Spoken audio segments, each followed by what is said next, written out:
Hey guys, welcome back to my channel. For today's video, we are going to be reading the 1-star reviews on all of the products that I love. So I thought I would just go through Sephora. Mainly, I think I'll just stick with Sephora this time and just look through products that I absolutely love and recommend to everyone, and just read the 1-star reviews on those products. I've seen someone else do this. I think Tati's done this, and I can't remember who else. So I just thought it'd be a fun video. Make sure to subscribe down below. Give this video a thumbs up if you do enjoy it. If you want to hear some bad reviews on the products I love, then just keep on. Okay, so the first thing that I thought of was the NARS Light Reflecting Foundation. This is one of my absolute favorite holy grail foundations. I just absolutely love this. I love the way it looks on the skin. It just is so skin-like, but gives a really nice coverage and wears all day long. So it has 1.4 thousand views and it has 4.1 stars, so it's actually really not that bad. So we're just gonna click on 1 stars. Okay, so it seems like a lot of people are complaining about the packaging, that it's spilt. I haven't had any problems with the packaging, and I have traveled with this foundation, I'm pretty sure, but I've never had any problems with it. Someone else was saying they never seem to have the right shade for me. This shade was either too dark or too light for me, and I couldn't find one that was perfect for my shade. This always oxidizes. So one thing about NARS is their shade range is a little bit weird. I feel like I always have to go with the shade Oslo, which is fair with neutral pink undertones, I think. And so their shade range is a little bit kind of hard to find. Now, they always have a really wide shade range, so I feel like most people can find a shade that works for them or is very, very close.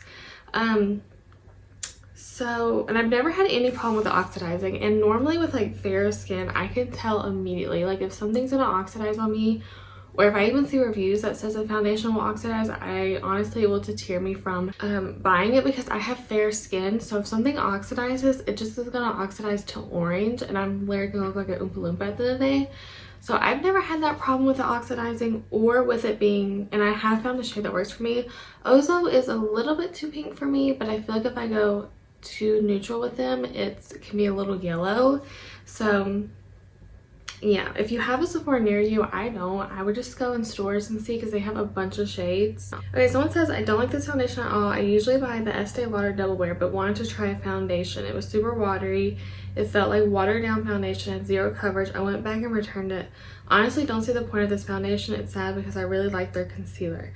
I will say, if you're used to Estee Lauder Double Wear and you're gonna go to this one, it probably will seem like not much coverage. It will seem a lot more watery. This, compared to Estee Lauder Double Wear, like Double Wear is like, for me, it's for like special occasion. It is like full glam, full coverage, matte. What's like a satin matte finish, like lasts all day. This one is more like you can wear every single day. You can wear to events. It's more of a watery foundation, but it's, because it's not as thick as Estee Lauder, it's a little bit more of a versatile foundation, because you can sheer it out or you can wear it for super full coverage. So if you like full coverage and like you like double wear and that's the type you like, this foundation might not be for you, but I feel like I can get pretty full coverage with this foundation. And it never looks thick on my skin, and Estee Lauder, if I did too much of it, it would look heavy. This one says it's not great for mature. Okay, I'm sorry, I'm not reading this whole review. This is too long. But it says it's not great for mature skin. Personally, I actually think this is a really good foundation for mature skin, because it is that watery kind of texture, so it's not going to be super heavy and cling. I feel like it would actually be good for mature skin, because it has a very skin-like natural finish to it. It's not super matte, and I feel like it's not going to sink into any crevices or anything. So this one says it just broke up and separated on my skin. It also clung to any dry spots. I'm not sure what is wrong with this, but I tried with different moisturizers and primers and nothing worked.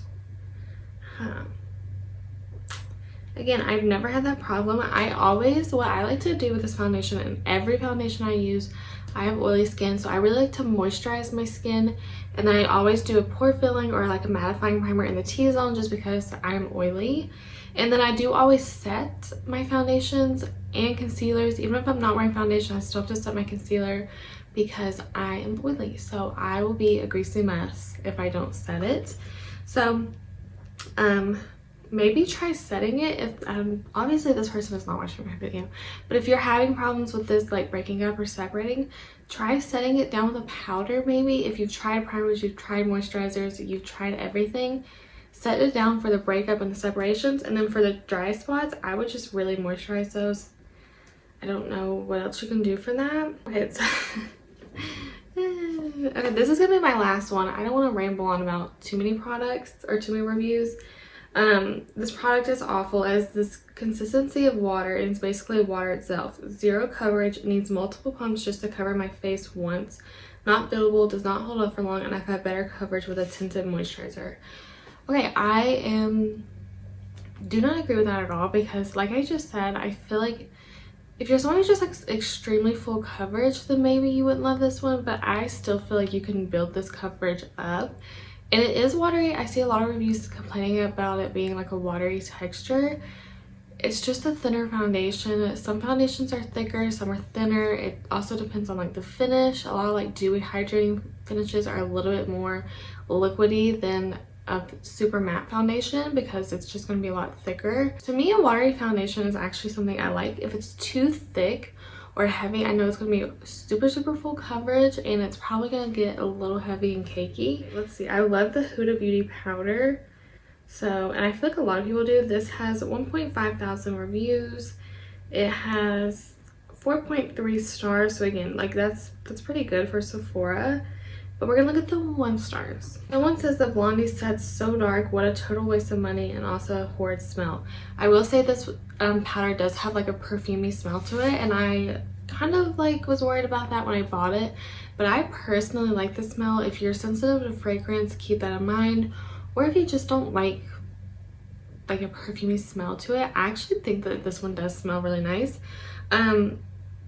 They're saying that they have multiple colors, so she has 1, 2, 3, 4, 5, 6, 7, 8, 9 colors, and it says that Blondie sets so dark. It sounds like maybe it was the wrong shade, like maybe they should have went a shade lighter. This says it's not for sensitive skin. They had a severe allergic reaction on their face every time they use it. Obviously the fragrance is too strong to cause severe inflammation. So yeah, it sounds like they were allergic to the fragrance. So like I said earlier, like if you are sensitive to fragrance, keep that in mind that it does have fragrance. This powder is not for dry under eyes. I prepped my skin like I always do it, but this started to flake and crease instantly. Okay. I mean, I feel like that's like pretty valid. If you have super dry under eyes, always just kind of moisturize them. I always do an eye cream or some kind of moisturizer underneath any makeup that I do, just because I really want it to be prepped and hydrated underneath, or you can do an eye mask. But maybe the powder, this is kind of more of a mattifying, like, well, most powders are mattifying, but it sounds like maybe this powder was just not great for them. It says too cakey, feels so heavy on the skin. If you want extra cakey coverage, this is for you. Another downfall is this has talc in it, had to return. Okay, I don't know. I'm not like huge on like the no talc, I know, whatever, but with powder, the way that I like to apply it, I do not bake anymore. I used to bake, and I'm thinking about for my wedding day I might, I don't know, but for everyday or even full glam, I always just pick up the powder on my beauty blender, or you can use one of these little setting triangle puff things. I don't really know what you want to call those, but and you just take some, and then I like to push it into my hand to really evenly disperse the powder, and just kind of like push it into like this puff or the beauty blender, whatever, and then push it into my under eyes instead of baking or anything like that. It just looks so much more natural, but it still sets, and I am like set all day long, and it gives me that a little bit of extra coverage that I like. So yeah, let's move on. What should we do? Oh, the One Size Secure the Blur primer. I actually love this primer. It's one of my holy grails. Again, it has 381 reviews and it has 4.1 stars. It actually has quite a few 1-star reviews. It says this product is horrible. It peeled off. It seemed like my skin was peeling and I had to wipe off foundation and redo it without this primer. Would not recommend at all. Someone else said it lifted and flaked off. Definitely not a makeup magnet. Okay, a lot of people are saying it peels. I have actually never had any problems with this one peeling, and I have struggled with that. I feel like if you are getting peeling, it could be the skincare underneath. If you are putting on your skincare and going straight in with primer and makeup, it's gonna peel. It will react with sunscreen, moisturizers, whatever, and it will peel. So if you're not letting your skincare kind of sit and rest in between that and your makeup, products will start to peel on top of skincare. Now obviously not every single product will, but ones that are mattifying will. So just keep that in mind. And then also, like, a little, I feel like I see a lot of people on TikTok or YouTube or whatever, they will go on with so much primer. I literally use like a dime size amount. Like, I just don't think you need as much as you think you need. Like the e.l.f., even the e.l.f. Putty Primer, the Tarte Timeless Smoothing, the Smashbox Oil and Shine Control, like all of those will peel if you're using too much and it's just caking on. So literally I just use like this much, and that is plenty for my T-zone and my just my T-zone. So just keep that in mind. A little goes a long way with a lot of mattifying or smoothing primers, and that could be causing the peeling. Sometimes, honestly, a lot of times when things peel, sometimes it's application and not product. So yeah, but I actually love this primer. I feel like it keeps my makeup on all day, and I've never found one that it doesn't ever peel on me. I've never had that problem, but you know, everyone's skin is different. I will say, yes, someone did complain about the bottle. I don't love the bottle. I wish he would change it. I don't want him to change it to like the squeezy tube, like the one that he just came out with. But I feel like if the bottle is really hard to squeeze the product out. Like, even like, I've had mine for a while, but like even in the beginning, like it was still hard to get product out. It's just like a really like hard packaging, so you really have to like squeeze it for it to come out. So yeah, I do wish he would change the packaging on that, but I also don't like the crinkled packaging, kind of like the Summer Fridays Jet Lag mask. Those just get so annoying once they get to the end, and then it just like they get messy. So maybe if he just did it in like a pump. People were just saying it did nothing for them. Obviously, makeup is personal. What works for me might not work for you. My favorite high-end mascaras is the Rare Beauty mascara. I haven't repurchased it in a while, but it is such a good mascara. I feel like 2 coats max on that mascara. Even sometimes like 2 coats is too much. That is the only thing, is like if you do too many coats, it will get clumpy and it will like look a mess. And it is hard to take off, so that might be what people complain about. But let's see, where is it? Oh, here we go. And I feel like a lot of people were loving this, especially like last spring during the summer sale. So this has 1.6 thousand reviews. It has 4.4 stars, and actually don't have that many 1 stars. It says that it was too clumpy after 2 days and 0 volume. Maybe they meant too clumpy after 2 coats. Like I said, 2 coats is like the max. Even that, like, I honestly feel like this one can get clumpy is my only thing with this mascara. Okay, so maybe people saying that it flakes. I don't think I ever had a problem with it flaking on me. From what I can remember, I've never had that problem with this mascara, but you know, it dries too fast, clunky, heavy, messy, not nice. Don't waste $20. The mascara clumps when applied and flakes off. I'm very disappointed with the mascara. The product was incredibly harsh on my eyelashes and very difficult to remove. Like I said, it is super difficult to remove this mascara. I don't think it's waterproof, but it is kind of hard to take off. That's like my only like real like qualm with it. Is that the word? Is that I use the makeup melting balm from Pharmacy, or just like a cleansing balm or like an oil cleanser. is going to be your best bet to take this off. I mean, if you're just using like water or anything, it's going to be super hard to take off anyways. But like something like that to really melt it is like the easiest way I've found to take off the product. So we're going to look at the Patrick Ta Major Sculpt Cream and Contour Powder Bronzer Duos. This is like literally a holy grail for me. I have the lightest shade. He just came out with 2 new shades finally, so yeah, but the lightest shade is like perfect for me, and it has 4.6 stars. It has 941 reviews, and it has 22 1-star reviews. The person said maybe I got the wrong shade, but this has no payoff and it pulled super cool for a bronzer. I'll stick to my $8 Moira cream and $10 Milani powder. I will say I don't know if a lot of these will be complaints about, like this, the cream is a contour and the powder is a bronzer. So the cream is supposed to be cool tone, it's supposed to be to really like sculpt, and then the bronzer, the powder, is supposed to be a lot warmer to really help to bronze and warm up the face. So I feel like maybe it was the wrong shade and it was too cool toned, or maybe they just didn't, they thought it was a cream bronzer with their powder bronzer. But the top is specifically cooler than the bottom. For me, formula is okay. For me, it looked patchy or muddy, you can say, and not too blendable. No color payoff. I switched brushes, tried fingers to apply it and blend with nothing.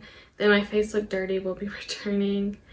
Unfortunately, this product did not match well with my warm mean skin. It's way too cool toned, ended up looking very muddy on my complexion with the best. This is best with someone with cool toned skin. So yeah, maybe the product, that color just wasn't right, but he does have newer colors. So a lot of people are saying it has no color payoff. I will say this is a more sheer buildable product, which that's what I like love about it. I like that it's not so pigmented, like you can really work this in. I have never had any problems with the patching, but I like that you can really like build it up. And I'm not someone who, I have super fair skin, so just keep that in mind, but I don't like super opaque bronzers where I have to be so careful with it, because I actually think the more pigmented, sometimes it's the harder to blend.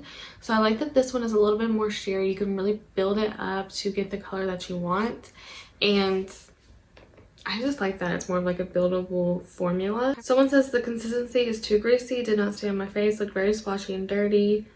Makeup by Mario sticks are so much more pigmented and the colors are a lot nicer. I would not recommend this. I will say the Makeup by Mario contour sticks are different to me than the Patrick Ta, because the Makeup by Mario ones, even though they're called a cream contour, the colors are a lot warmer than the Patrick Ta, which I did see that his newer ones are a little bit warmer than these, but I don't know. The Makeup by Mario one is definitely more pigmented than the other one, but I actually sometimes have more problems blending out the Makeup by Mario than I do the Patrick Ta, but you know, that's just personal preference. I think I'm gonna just do like a couple more. So I think I'm gonna look at 2 eyeshadow palettes. So the Patrick Ta Major Dimension eyeshadow palette, this is his first one, is one of my favorites. So this has 4.6 stars, 571 reviews, and it has 25 1-star reviews.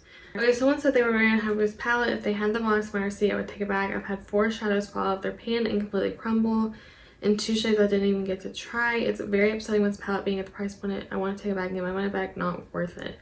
Okay, I will say, and this is something I feel like he needs to work on.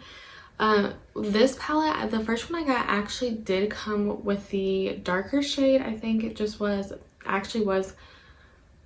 not fully broken, but it had broke, so they actually did give me my money back. If the palette was sold out at the time, well, actually I think they asked if I wanted to get a new palette or just wanted my money back, and they let me keep the palette and I got my money back, and the palette still works perfectly fine. So if it does come broke, you can always send it back to Sephora. They're pretty chill with like returns and stuff, so just send them a picture that it's broke and you can get your money back for it. Obviously within a reasonable, like if it's been 6 months, you're not going to get your money back, but yeah, so that I wish he would change. Like, he doesn't package them well. I don't know if it's him or Sephora, but one thing I like about Natasha Denona is she puts it in bubble wrap and then she puts it in its own separate box inside of the Sephora box. So I like that because they never break. I have never had any problems with Natasha Denona palettes breaking or getting broke on the way here. So yeah, I wish he would do that, like wrap it in bubble wrap or something to protect it a little bit more. Again, I don't know if that's Sephora or Patrick Ta's problem.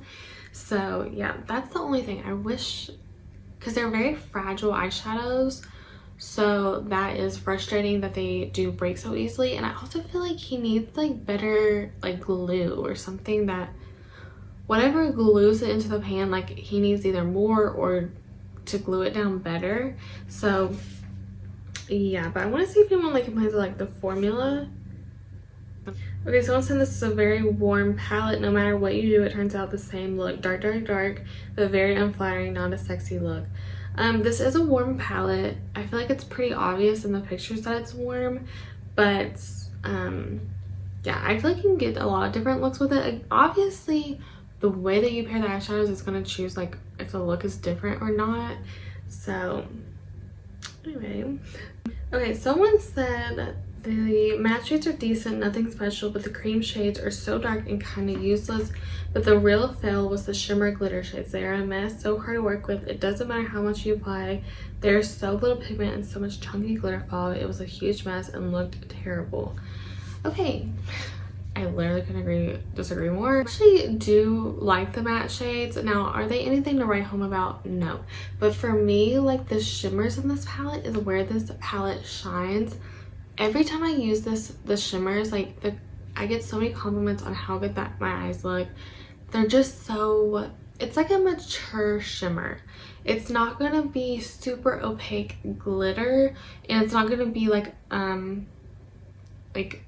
there's not a lot of base to them. They're more like a wet topper shimmer. They're kind of almost like the Fenty Diamond Bombs on top.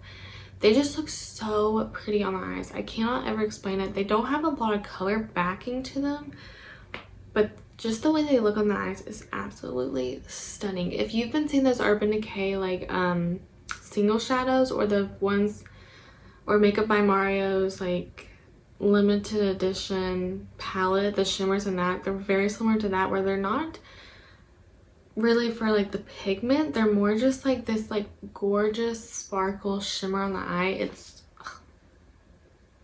the best. And then the creams I honestly don't use a lot. I'm just not a huge cream shadow person, but every time I've used them I've had no problems with them. So, and then I think the last thing we're gonna look at is the Natasha Denona Glam palette. So this is one of my holy grail palettes. The mattes in this palette is what is everything to me. It's like the perfect neutral palette. It's not too cool, it's not too warm, it's just the perfect matte shadows. The shimmers are good in this palette, but I will say for me it's like the mattes. So this has 4.5 stars over 563 reviews, and it has 21 star reviews. Someone said not worth the money, returning. I wish I could understand the hype. For some reason I could not get my looks to go light enough and everything looked muddy. Some of the shimmers didn't shimmer like they did in the pan either. Okay. Again, I feel like that is just, you know, if it's not light enough for you, then, you know, that's just personal preference. Okay, someone said the shadows end up being patchy each and every time. They tried different primers. It just didn't blend well. Everything looked muddy and the shimmers didn't shine. Overall, I'm disappointed with the palette.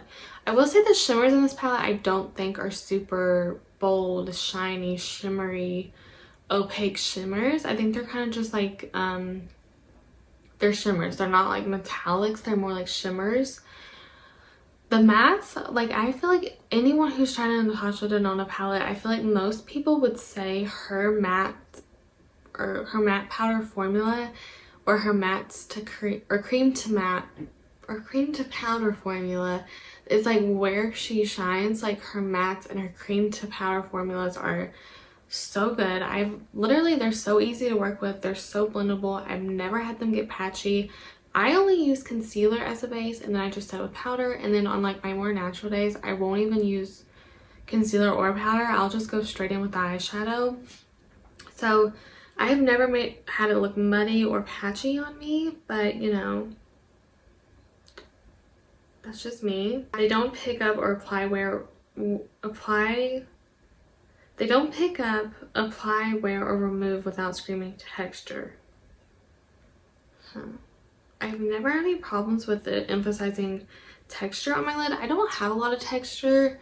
I used to get really bad dry eyelids where they just be like super dry and have dry patches and flake, but since I use eye cream on them now, I've never had that problem. So I don't know. It might clean the texture, but a lot of people are just saying the same thing. It looks muddy, it moves around on the lid, cakey in corners, gathering in the crease, transferring to my upper lip. Lord have mercy. Girl, I don't even know. I don't know what they're talking about. Someone says that the shimmer shades apply better with a finger than a brush, but they still feel like they went on patchy and were hard to blend. I will say most shimmer shades you're going to want to apply with your finger. Just trust me. Just use your finger. Don't use a brush. Like, it will always turn out so much better. Like, it's just going to really pick up and warm up that shimmer shade. Now, if you have a if you don't like to use your fingers, or if you have like long nails, I know it's like hard to like get in, use a flat brush that sprays with setting spray or some kind of like Fix Plus, whatever. That's going to help to really oomph up the shimmers. I will say most shimmers do not apply great with just a dry brush. They're just never going to be their best. It's never going to look the greatest. Just use your finger or a wet brush. Okay, I think I'm going to do one more product. And this is a product I haven't talked about in forever, I feel like, on my channel, but it is a holy grail staple. I still use it. I still love it. I just like I don't talk about it that much on YouTube or like camera anymore.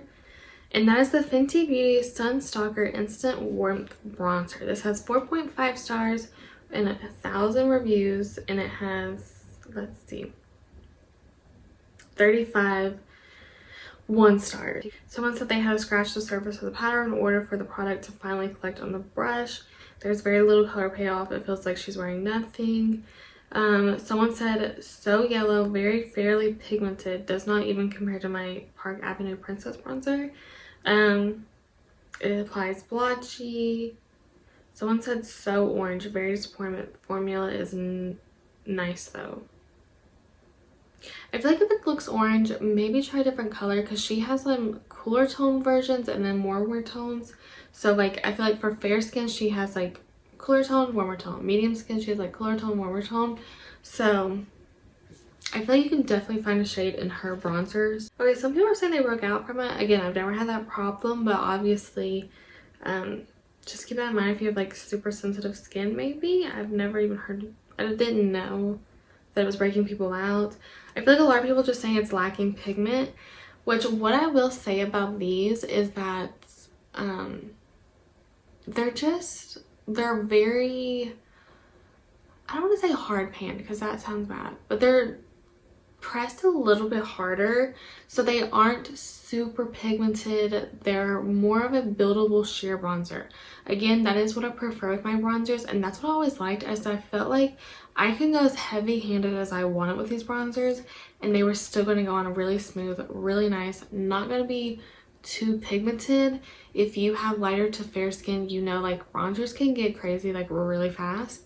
So that's what I always liked, is that I feel like she always had a great shade range, and I like that they were all more of a buildable shade. Okay, thank you guys so much for watching. I really want to do a part 2 of this video because I just think it's interesting to read people's thoughts and opinions on products that I love, and hopefully if you have tried these products and you have the exact same problem as these other reviewers, hopefully I gave you some helpful tips and you can make these products work for you now, and like fall in love with them like I have.